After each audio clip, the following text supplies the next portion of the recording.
সেলুনের ছবি ঝুলানো আছে, চুলের ছবি আছে না নাই?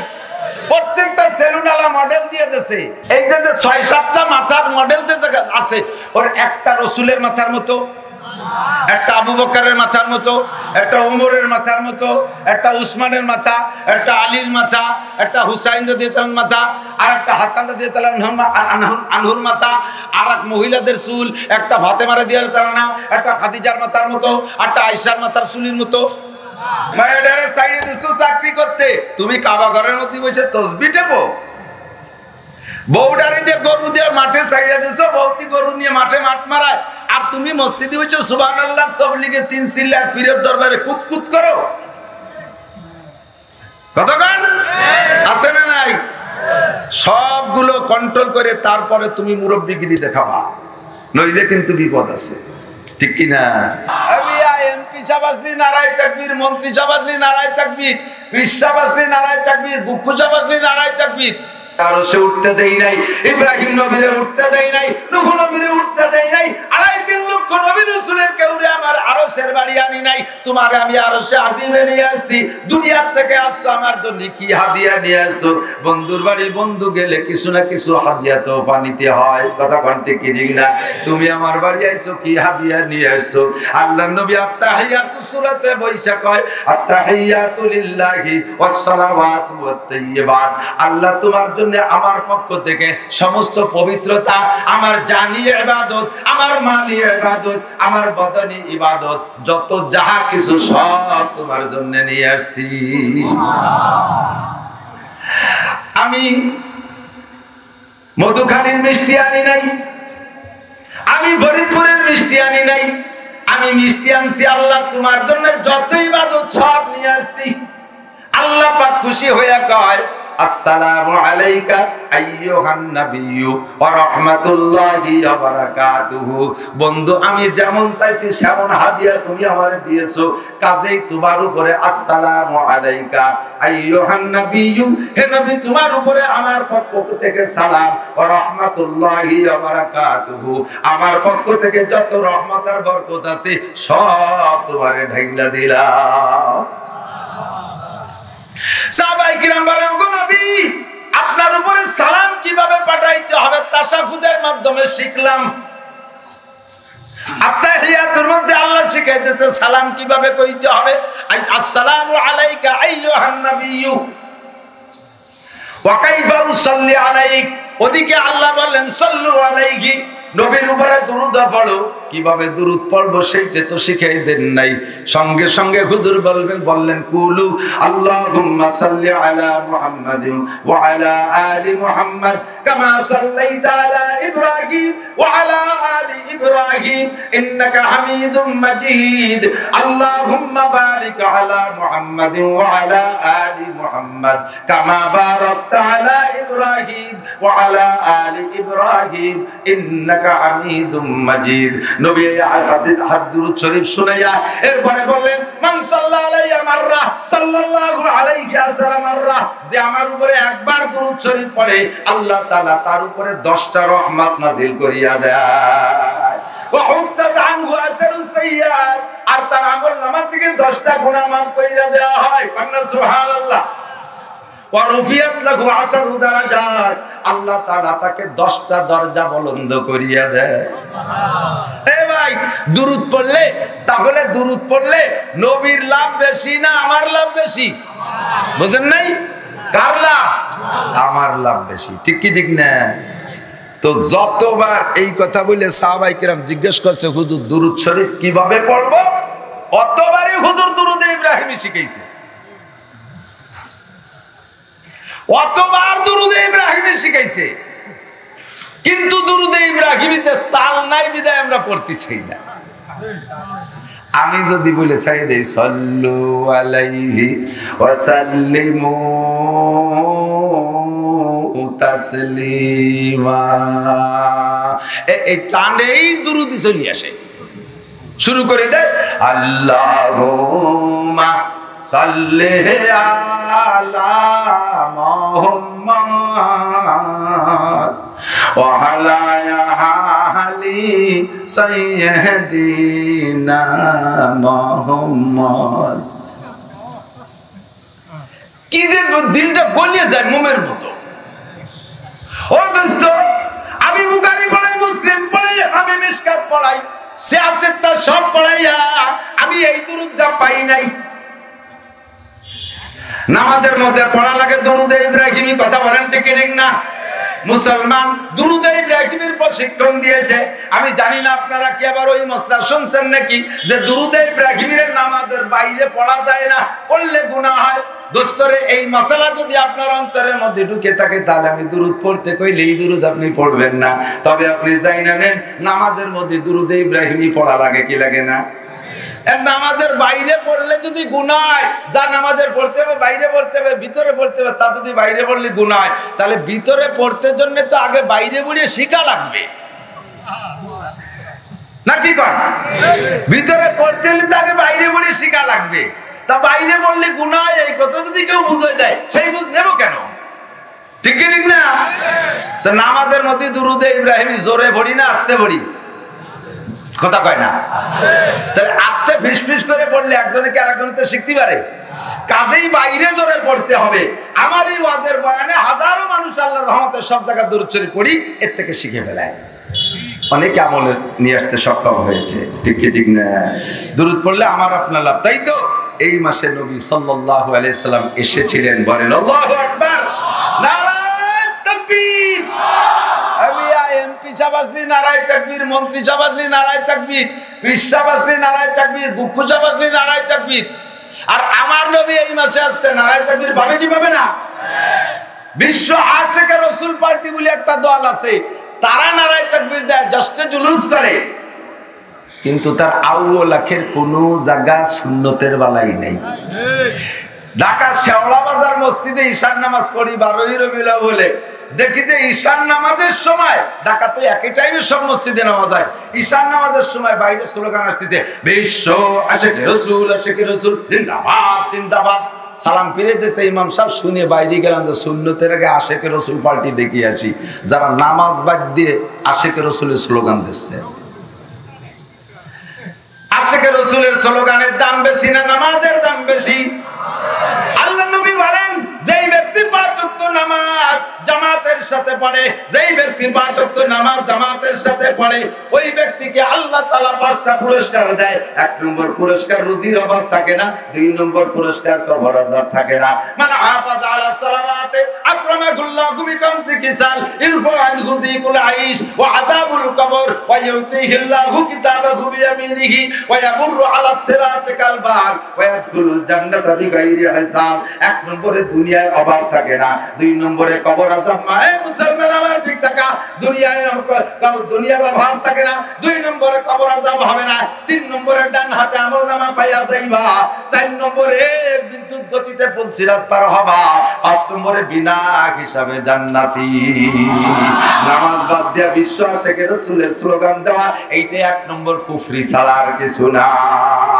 আল্লাহ মানে রাসূল মানে না, এই লোকটা যেমন কাফের, রাসূল মানে আল্লাহ মানে না, ওই লোকটা এরকম কাফের। ফরজ মানে সুন্নাত মানে না, ওই লোকটাও কাফের। সুন্নাত মানে ফরজ মানে না, ওই লোকটাও কাফের। কুরআন মানে হাদিস মানে না, ওই লোকটাও কাফের। হাদিস মানে কুরআন মানে না, ওই লোকটাও কাফের। ও দোস্ত, নামাজ বাদ দিয়ে আশিক রাসূলের স্লোগান দেয়া এটাও কুফরি গুনাহ।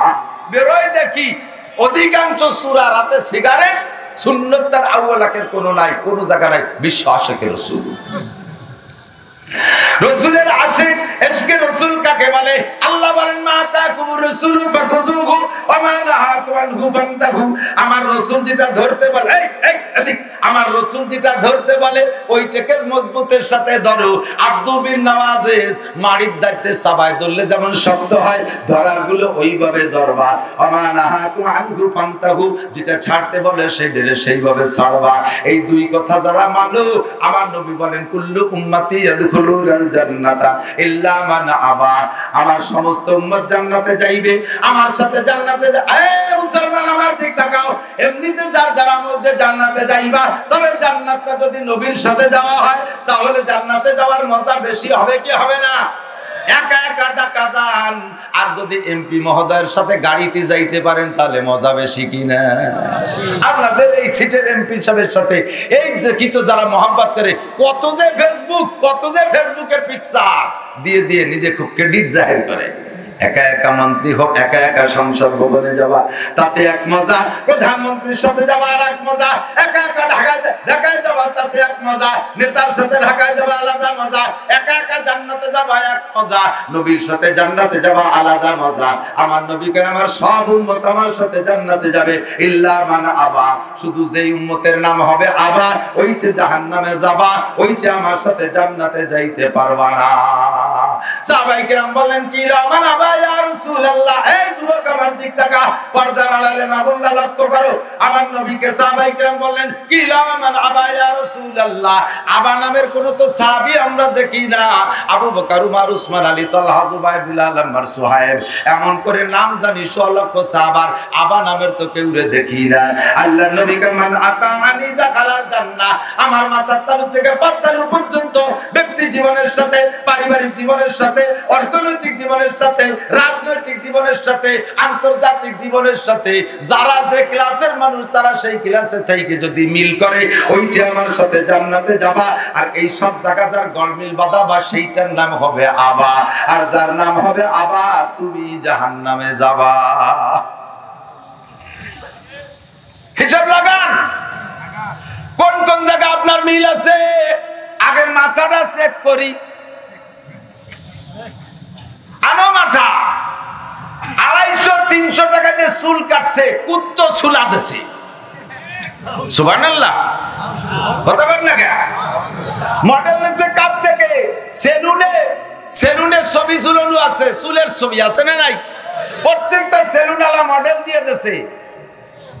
এই যে 6-7টা মাথার মডেল আছে, ওর একটা রসুলের মাথার মতো, একটা আবু বকরের মাথার মতো, একটা ওমরের মাথার মতো, একটা উসমানের মাথা, একটা আলীর মাথা, একটা হুসাইন রাদিয়াল্লাহু আনহুর মাথা, আর একটা হাসান রাদিয়াল্লাহু আনহুর মাথা, আর এক মহিলাদের চুল, একটা ফাতেমা রাদিয়াল্লাহু আনহা, একটা খাদিজার মাথার মতো, একটা আয়েশার মাথার চুলের মতো। কার কার মাথা?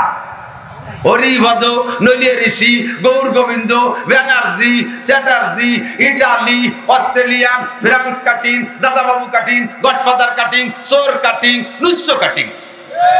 কতক্ষণ তোর মাথা মিলেছিস কার সাথে? মিলেছিস যত অপদার্থের সাথে। আয় আগে মাথায় বাড়ি। জাহান্নামীদের পিটানোর কথা কোরআন শরীফে আসছে, ফাজরিবুহুম ফাওকাল আনাক ওয়াজরিবু মিনহুম কুল্লা বানান। আগে মাথায় বাড়ি দিবি, মাথা কেন বেডঙ্গা। ফাওকাল আনাক মানে গর্দানের উপরে, এই গাড়ির উপরে বাড়ি কোন জায়গা লাগে? মাথায় বাড়ি। ওই মাথা কেন বেডঙ্গা মিলা। নবী আসছে দুনিয়ায়, আল্লাহ পাক রব্বুল আলামিন বলেন আমা আরসালনাকা ইল্লা রাহমাতাল লিল আলামিন। ও নবী, তোমাকে রবিউল আউয়াল মাসে পাঠাইলাম গোটা জাহানের রহমতের জন্য। কতক্ষণ টিকিরিং না? আমার নবী আমাদের জন্য রহমত নিয়ে আসছে। শেষ জামানায় যদি নবী না আসতো রে দোস্ত, মুহাম্মদুর রাসূলুল্লাহ যদি না আসতো, তাহলে তোমরা এতদিন দুনিয়ায় থাকতে পারতাম না। ইসলাম থাকতো না দুনিয়ায়, কলেমা থাকতো না দুনিয়ায়, আল্লাহ বললে বলে দুনিয়ায় থাকতো না। আর আল্লাহ শব্দের উচ্চারণ দুনিয়ায় থাকবে না তো দুনিয়াও থাকবে না। কতক্ষণ ঠিক না? হাদিসে আছে আল্লাহর নবী বলেন লা তাকুমু সাতু ফিল আরদি হাত্তা ইউকালা ফিল আরদি আল্লাহ আল্লাহ। দোকান আল্লাহ আল্লাহ আল্লাহ আল্লাহ আল্লাহ আল্লাহ। দুনিয়ার হায়াত বাড়াও, জিকির করো আল্লাহ আল্লাহ আল্লাহু আল্লাহ আল্লাহু আল্লাহ আল্লাহু আল্লাহ আল্লাহু আল্লাহ। আল্লাহ নবী বলেন দুনিয়ায় যতক্ষণ একজন মানুষ থাকবে আল্লাহ বলনেওয়ালা, অতক্ষণ দুনিয়ায় কিয়ামত হবে না। তাহলে এইবার জবাব দেন, দুনিয়ারে বর্তমান টিকে রাখছে কি কোনো প্রযুক্তিতে? কথাগণ প্রযুক্তিতে না। আমেরিকাওয়ালা, জাপানি ক্ষমতায়, চায়নার নেড়াকে প্রযুক্তিতে, ভারতের দাদা বাবুকে শক্তিতে, France, German, Japan, Italy, Australia একে ক্ষমতায়। দুনিয়া টিকে আছে আপনাদের এই কয়জনের আল্লাহ শব্দ উচ্চারণের ওসিলায়, ঠিক না? প্রযুক্তিতে ঠেকাতে পারলি ঠেকা হয়ে যায়। গত রাত্রে না তার আগের রাত্রে সবাই ফেসবুক আলার তো মনে অনেকেই দেখছো, আমাকে বাটিয়ে ফেলা ওই যে কয় দোকানটা বিয়ে গেছে না, বাঙ্গনের জায়গায় যদি সরকার ব্লক দিয়ে দেয়, ওই এলাকার মানুষ জাগে যারা খেড়ের ঘর বানাতে সাহস ছিল না, নদী ভেঙে যাচ্ছে, ব্লক দেওয়ার সাথে সাথে সাহস এসে গেছে। সরকার যেখানে বাঁধিয়ে দিচ্ছে সেখানে আল্লাহ কি করে? ওই ঘাটে এই বিশাল বিল্ডিং একটা জড়িয়ে দেয়। বাটিবাড়ার বাঙ্গনে ব্লক দিয়ে দিয়েছে, নিশ্চিত নিরাপদ। দোকানদাররা প্রযুক্তির সামনে আবার কৃষির উপরের কি ব্লক দিয়ে দিয়েছে। আর কি নদী ভাঙ্গে, ভাঙ্গে না ভাঙ্গে? কতক্ষণ ভাঙ্গে? আমি কলি একদিন যদি কথা দেখো মিয়া বলকে কিন্তু ঠেকাতে পারে না, টল্লা বিল্লে কইল কয় কি বলক দিয়েছে, যেখানে বলক দিয়েছে সরকার, যেখানে বলক দিয়েছে সরকারের সামনে আবার বক্কারের সামনে রাড়িয়ে গরু, পাইচুর সামনে আবার সৈতি ডেলা, বলকের সামনে আবার বাঙ্গন, বলক বলকের জায়গায় তাহলে। এখন আজকে আসার সময় শুনলাম কোয়া কইতেছে এক পাগল আইছিল, ফকির পাগল, সে এসে দোকানদারের কাছে খাবার চাইছে, তার দেই নেই। তারপরে বলছে দোকান, সেই পাগল কয়ে গেছে তোরা আমারে বাদ দিলি না, তোরা ওই জায়গা থাকতে পারবি না। পরে দেশের পাগল বলকের তল দিয়ে খুশি খুশি সব ব্যাগ নিয়ে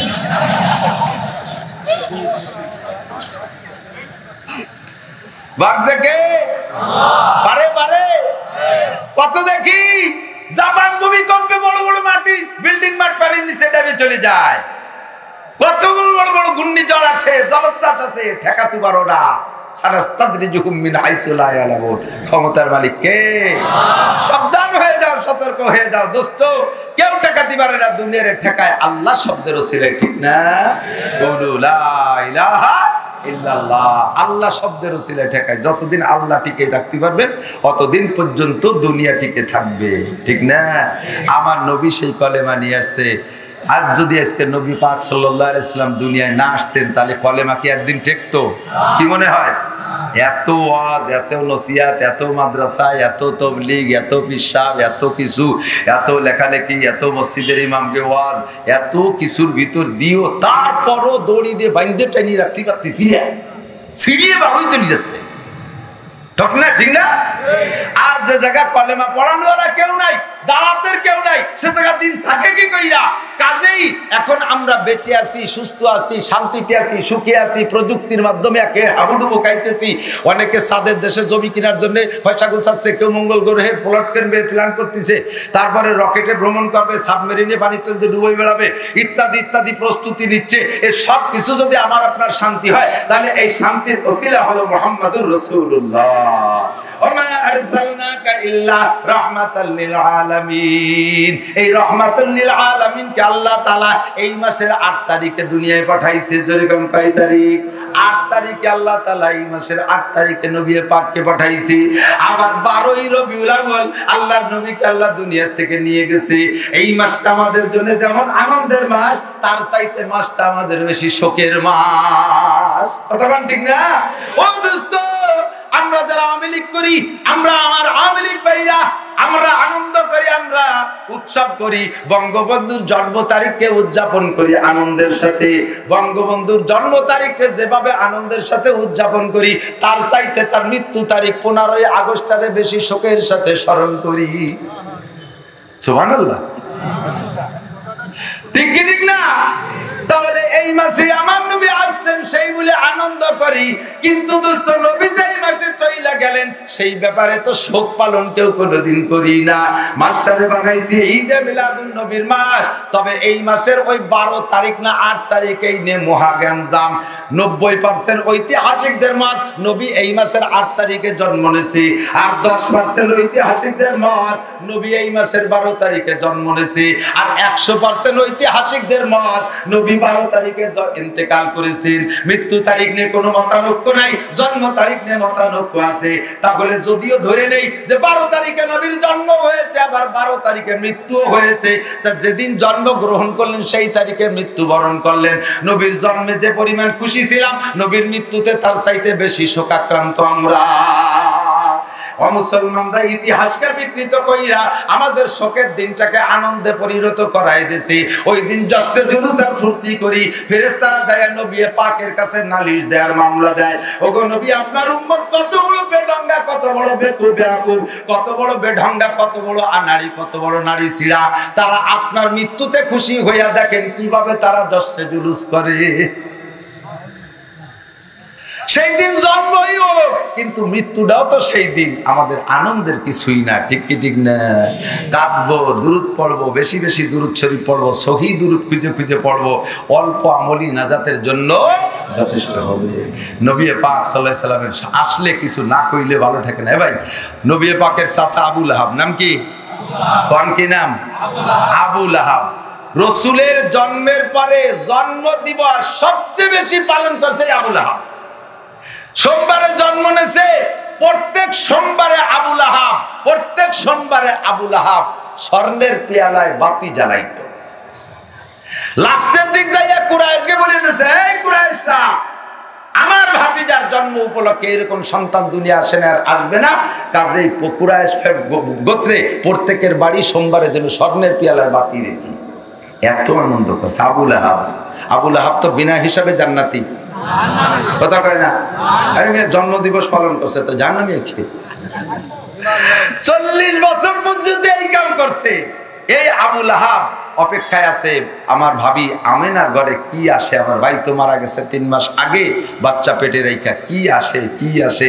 ওনার হুজুরের দাদাজান খাজা আব্দুল মুত্তালেব উনি অপেক্ষায় আছে, ওনার চাচা খাজা আবু তালেব উনি অপেক্ষায় আছে, হামজা রাদিয়াল্লাহু তাআলা অপেক্ষায়, আর অনেকে সাহাবায়ে কেরাম আব্বাস রাদিয়াল্লাহু অপেক্ষায় আছে। সবাই অপেক্ষায় আছে। কি হয়, সারা রাতের পরে ফজর পর্যন্ত সবাই সজাগ।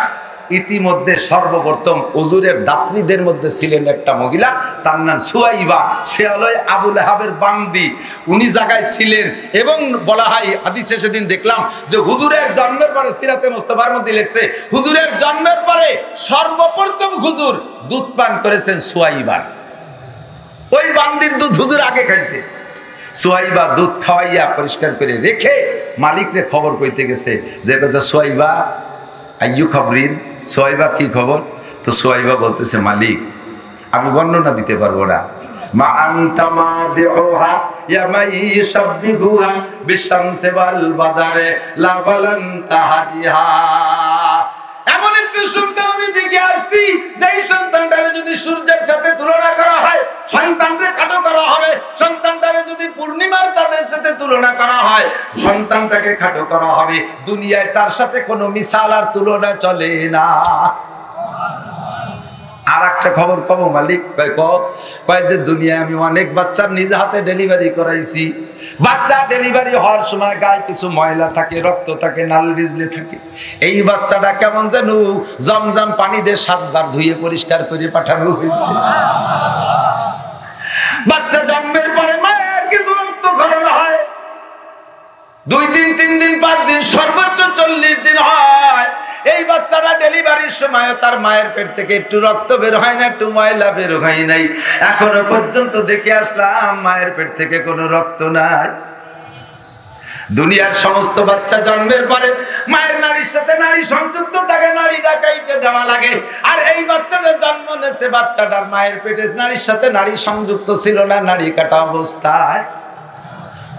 দুনিয়ার পুত্র সন্তান বহু দেখেছি, সমস্ত পুত্র সন্তান তারা এক অবস্থায় জন্ম নেয়। 6-7 বছর বয়সের সময় যায় তাদেরকে খাতনা করায় দিতে হয়। যেই বাচ্চাটা জন্ম নিয়েছে এই বাচ্চাটা খাতনা করানো অবস্থায় জন্ম নিয়েছে। কোন পুরুষ যাতে তার শরম গায়ে হাত দিয়া না লাগে। আরো যা দেখলাম আবু লাহাব, ওই মালিক আমি বলে ছাড়তে পারবো না। এই বাচ্চাটা জন্ম নেওয়ার সাথে সাথে তার বিছানায় রাখছি, বাচ্চাটা গোড় দিয়ে পইড়া কাবামুখী হইয়া সিজদায় পইড়া গেছে।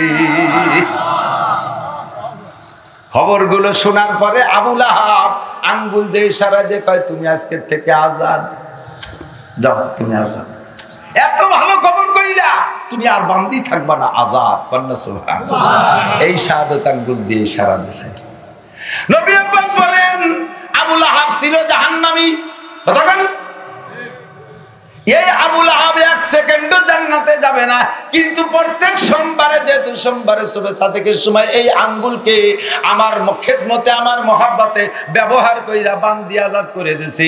জাহান্নামের মধ্যে থাকা অবস্থায় প্রত্যেক সোমবারে তার এই শাহাদাত আঙ্গুলটা ঠান্ডা হয়ে যায়, আর ওই আঙ্গুলটারে সুসা দিলে একটু ঠান্ডা পানি পায়। ওর ওসিলায় সোমবারে দিনটা সে শান্তিতে কাটায়।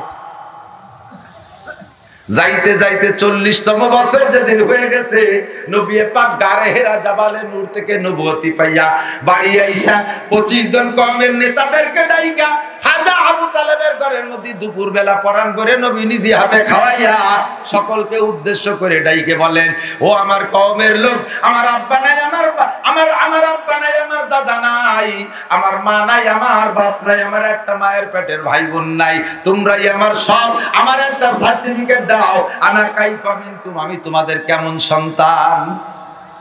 এর আগে গোটা আরব আমিরাতে নবীর প্রশংসায় সকলে পঞ্চম। আবু লাহাব একটু নিয়ে একদিক যাতে বলে তার ক্রেডিট বাড়ে, আবু তালেব একদিক নিতে বলে তার ক্রেডিট বাড়ে, আব্বাস একদিক নিতে বলে তার ক্রেডিট বাড়ে, ও আবু জাহেলের সাথে করে হাঁটতে পারলে তার ক্রেডিট বাড়ে। এত আনন্দিত ছিল সন্তানের উপরে।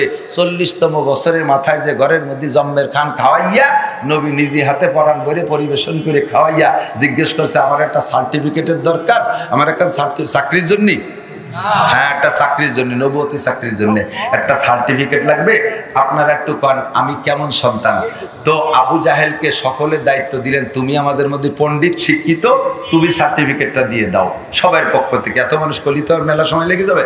তা আবু জাহেল দাঁড়াইছে, আবু জাহেল দাঁড়াইকে, ভাতিজা তোমার প্রশংসা করার ভাষা আমার জানা নাই, একটু কন্যা সুবহানাল্লাহ। কিরা কইল? আবু জাহেল। আবু জাহেল কয়, তোমার প্রশংসা করার ভাষা আমার জানা নাই, তবে জানতে চাইছে এতটুকু সংক্ষেপে বলি, আমার জানা মতে আদম সন্তানের মধ্যে তোমার মতো সন্তান আজও জন্ম নেয় নাই। আর একটু কইয়ে দেই, আমার বিশ্বাস কিয়ামত পর্যন্ত তোমার মতো সন্তান হবে না।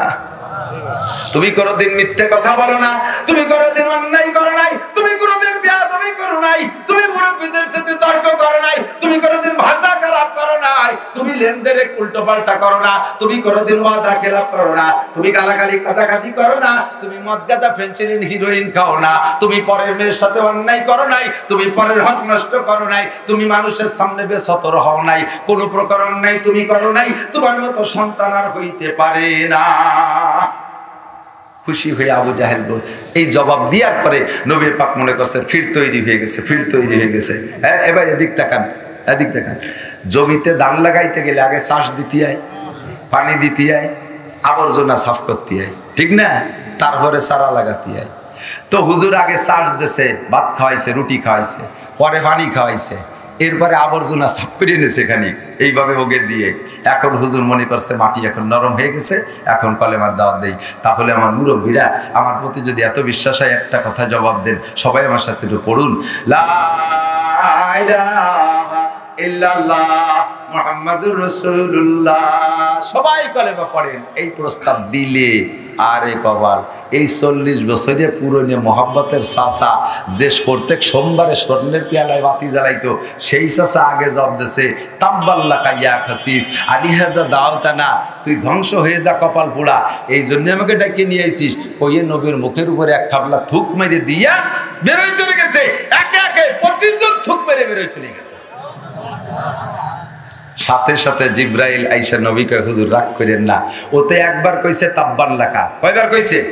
ওর সাথে আর কেউ কই না, ওই একাই কইছে। ওই কথাটা আরবের আর কেউ কই না, ওই একাই কইছে। ওই মজলিসের কেউ বলে নাই, ওই একাই বলছে।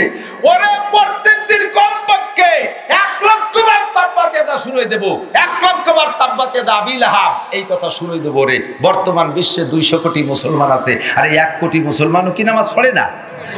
1 কোটি মানুষের ভিতরে বাছাই করে দেখেন 1 লক্ষ মানুষ কমপক্ষে তাব্বাতিয়াদা শুরু পড়ে ডেলি, পড়ে না?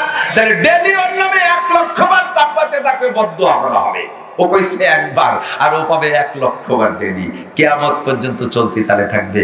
কে কন্ত যে নবীর নামে ঈদে মিলাদুন নবী আর প্রত্যেক সোমবারে বাতি জ্বালাইতো, সেই লোকটার কপালে এই হইছে।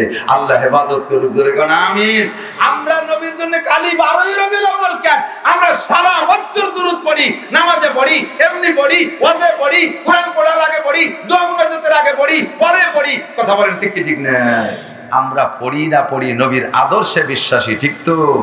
এই নবীকে আল্লাহ তাআলা কেমন করে বানায় পাঠাইছে। এবার এদিক তাকান, আল্লাহ নিজে বলেন ওয়া ইন্নাকা লাআলা খুলুকিন আযীম, আপনি সর্বোত্তম চরিত্রের অধিকারী। এত ভালো চরিত্র আল্লাহ জগৎ থেকে আসে না আর কোনোদিন, ঠিক না? এবার নবী বলেন মান আহাব্বা সুন্নতি ফাকাদ আহাব্বানি, যে আমার সুন্নতের অনুসরণ করবে সে আমাকে ভালোবাসলো। ওমান আহাব্বানি কানা মাই ফিল জান্নাহ, যে আমাকে ভালোবাসবে সে আমার সাথে জান্নাতে যাবে। জোরে কোন সুবহানাল্লাহ। একটু হাত দেখাবেন নবী রেখে রাখেরা ভালোবাসেন। এই এক সাইডে উঠেছে সবাই, একটা স্লোগান দেওয়া যাবে, নারায়ে তাকবীর, কোরআন সুন্নাহর আলো, ঘরে ঘরে আলো, কোরআন সুন্নাহর আলো, ঘরে ঘরে আলো, কোরআন সুন্নাহ যেখানে আমরা আছি সেখানে, কোরআন সুন্নাহ নাই যেখানে আমরা নাই সেখানে। ওলামায়ে কেরাম মাদ্রাসা চলে যায়, 4 টাকা রাস্তাঘাটে চলে যায়, আর যা থাকে তাই নিয়ে ছেলে মেয়ে নিয়ে কোনো মতে চলে পারবেন না। কাজেই কই যে কোনো মতে কয় টাকা আছে পকেটে, 1000 টাকা, ওর থেকে 100 টাকা দেন, এটা পারবেন। পুরোই 4 ভাগের 1 ভাগ দিতে পারবেন না, অর্ধেক দিতে পারবেন না। আমি এখন যে তাহাজ্জুদ পড়বো, এরপরে যাই ইনশাআল্লাহ 3টে কিতাব সামনে, মাদ্রাসার কিতাবে বড় কিতাব পড়াইতে নিজে আগে না পড়ে ক্লাসে বসা জায়েজ নাই, উস্তাদরা বলে হারাম। এই হাদিস আগে মুতালা করে তারপরে পড়াইতে হবে। আইসি পড়াইয়া এখন যে 3 ঘন্টা মুতালা করব, ফজরে রক্ত হবে, এরপরে নামাজ পড়ে 2-3 ঘন্টা ঘুমাবো, এরপরে উঠে ক্লাসে যাব। আজকে সকালে খানা খাইছি বেলা 3টের সময়, পারবেন? কাজেই বলি আমরা যা করি এক পারবেন না, করেন না, যা বলি তাই করেন। আমার মতো মাওলানা, আমার মতো বক্তা মাঠে দরকার আছে না নাই? একটু কথা বলেন না। আমি বাদ যাই, কিন্তু আমার মতো ওলামায়ে কেরাম মাঠে দরকার আছে। চরমুনার পিসাবের মতো লোক দরকার আছে, আব্দুল গফফার সাহেবের দরকার আছে, হেলালউদ্দিন তাহেরউদ্দিনের দরকার আছে, লিয়াকত সাহেব, তারপরে মুফতি মিজানুর রহমান, এদের দরকার আছে না নাই? হাবিবুর রহমান সিদ্দিকী দরকার আছে। এই যে মানুষগুলো মাঠে দরকার, আমরা একটু কেরাবেরা করতেছি বিধায় মোটামুটি লাইনে আছেন, নইলে রাস্তায় দাঁড়ায় জিনা হতো। কতক্ষণ না কে ছেলে মায় পুতে জিনা হইতো, ভাই বোনে জিনা হইতো, আরে একটু কেরাবেরা করতেছি বিধায় মোটামুটি সামলায় আছেন, ঠিক কি ঠিক না? আমাদের মতো এই প্রোডাক্টগুলো প্রোডাকশন হইতে হলে একটা কারখানা লাগবে না? আজকে না আমি মাওলানা নাসির আন্তর্জাতিক খ্যাতি সম্পন্ন, সারা দুনিয়ায় আমার নাম আছে। যে বাংলা পৃথিবীর যে কোনো এয়ারপোর্টে নামলে আমি সে দেশে আমার দেশের মানুষ পাই। মালয়েশিয়া গেছি, চিন্তা করতেছি এ দেশের এই তো ভাষা টাষা বলবো না, না খাইয়েই মরা লাগে নাকি। নামার সাথে সাথে এয়ারপোর্টে বাঙালি 20-22 জন দৌড়ই চলে আইছে। 2-3 বাব্বিটা উমরায় যাব, এয়ারপোর্টের মধ্যে ঢুকছি, এখন টিকিট কাটতে যাব, এর মধ্যে এক পুলিশ এসে জবাই দিচ্ছে, হুজুর একটু খেদমত করে দিই। টিকিট রয়েছে নর্মালে, উনি নিয়ে কি দেখি আমাকে বিজনেস ক্লাসে ভিআইপিতে টিকিট বানায় দিয়েছে। সারা দুবাইতে যাই, ওই যেখানে যাই সেখানে পাই মহব্বতের মানুষ, সারা পৃথিবী ভরে পরিচিতি। এই পরিচিতিটা আমি জন্মের পরে হয় নাই, আমি একটা কুটি মাদ্রাসায় পড়ছি, এক সময় মক্তবে পড়ছি, এরপরে বড় হইছি, এরপরে রানুপুর পড়ছি, এরপরে দেওবন্দে পড়ছি, বড় হইছি। এখন 3-4-5টা মাদ্রাসা চালাই, আমার টাকা দিয়ে চালাই, আলহামদুলিল্লাহ চালাইতে পারি, আল্লাহ তাআলা চালায়। সারা দেশের মানুষকে আমি বসায় রাখতে পারি ঘন্টা ঘন্টা। এই যোগ্যতা নিতে আমার তো আগে মক্তব লাগছে, আমার তো আগে এরকম একটা কুটি গুনবাহানা মাদ্রাসা লাগছে আগে, ঠিক না? কাজেই উলামায়ে কেরাম হলো জাতির 1 নম্বর প্রোডাক্ট, 2 নম্বরে তাবলীগ, 3 নম্বরে হাক্কানি পীর মাশায়েখ, 4 নম্বরে মসজিদের ইমাম, 5 নম্বরে মাদ্রাসার শিক্ষক। এই সমস্ত বড় বড় প্রোডাক্ট যদি পাইতে হয় তাহলে একটা কারখানা লাগবে, আর এই কারখানা একমাত্র মাদ্রাসা, বিকল্প আর কিছুই নাই। দুনিয়ায় যদি কওমি মাদ্রাসা না থাকে তাহলে সগীদিন টিকে রাখতে পারবে এমন কোন দল নাই। সরমুনের পিসাব মুরিদ করিয়া সগীদিন টিকে রাখতে পারবে না, সারা পৃথিবীর তাবলীগও পারবে না, এই দেশের কোন পীর লাগবে না। দিনকে পরিপূর্ণ টিকে রাখতে হলে মাদ্রাসা লাগবে। একটু স্বীকার করেন, ঠিক কি ঠিক না? একেবারে A to Z। আমি এর ভিতরে ইন্টারভিউ নেই, 99% পাবলিক ফেল করবেন, সূরা ফাতিহা মস্ক করে শুনতে পারবেন না। আর এই ছোট্ট পোলারে দাঁড়াই দেবেন, দেখবেন যে খুতবা মুখস্থ শোনায় দিছে, হাসারাল কাসাফি, কি যেন আছে না, কাসারাল হাসাফি কিতাবিহি ইত্যাদি ইত্যাদি, খুতবা দিয়ে সুন্দর করে নামাজ পড়ায় দেয়। আপনি আপনার জানাজা যদি নিজে জানাজা নিজে ভরিয়ে আসো, তাও তো পারবেন না। এই গত বছর কুষ্টির এক এসপি কয়, মৌলবী লাগে কোন শাকে, মৌলবী ছাড়া আমরা পারি না। আমি আমার জানাজা তো আমি পড়াতে পারি, ও বলে ওর জানাজা পড়াতে পারে। কত বড় দাতাল চিন্তা পারে।